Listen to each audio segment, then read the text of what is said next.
Hello, and welcome to another Podcast Pontifications with me, Evo Terra. If you're watching this on video, please know you are not watching a podcast. You're not. It's video about podcasting, but the actual podcast is available at podcastpontifications.com with like 106 episodes. Crazy talk. Earlier in the week, I dropped a bombshell and said, hey, bad news, podcasting's never going to get any easier. That got some press, it got some attention, thanks to all the new people that are out there. What if I'm wrong? What if I was flat out wrong about that? And in fact, podcasting will get easier.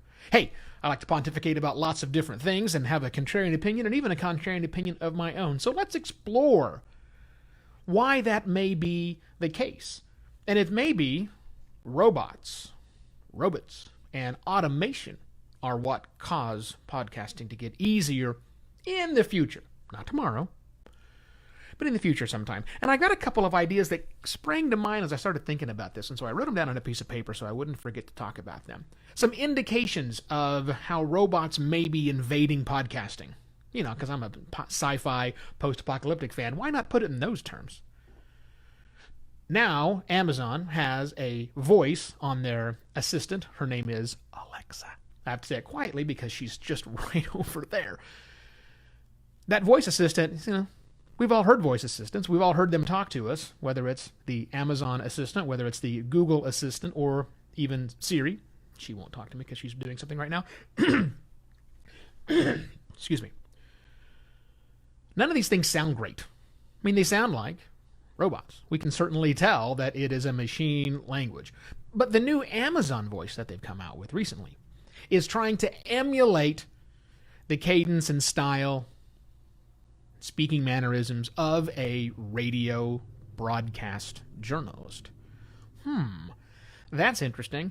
Oh, it's not there yet, but it's certainly interesting. It is a marked improvement in voice automation, in automating text, and taking something that was written down and making it available for us to hear from a robot, taking text and turning it into speech.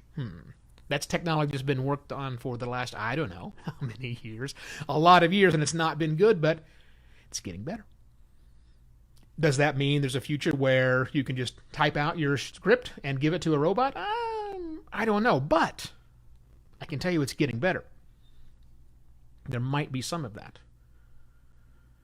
What about Paper.li? Remember this Paper.li thing that came out to Twitter like 100 years ago? I don't know. Seems like it's that long ago. And I still see it today where Twitter goes out and scores searches and Paper.li goes and finds these different articles and you automatically tweet.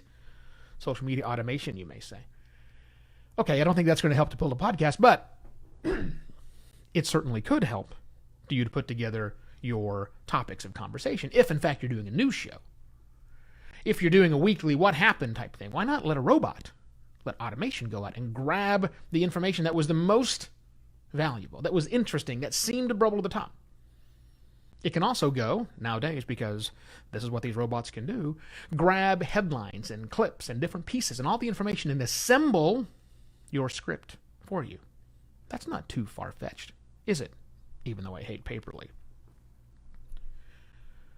What about audio processing? I mean, if I think about that, I use a crazy amount of automation in my consultancy. The people that are producing shows, that are doing the audio engineering on my shows, we all use a lot of audio processing that is, and I hope I'm not giving too many secrets away, push button. And it does a lot of things. The algorithms that are processing audio have gotten so smart. We can automatically get our loudness where they need to be. We can do a lot of repair work on audio just by the click of a button. Things that would take humans hours to do, automation tools, which aren't cheap, but nonetheless they're available,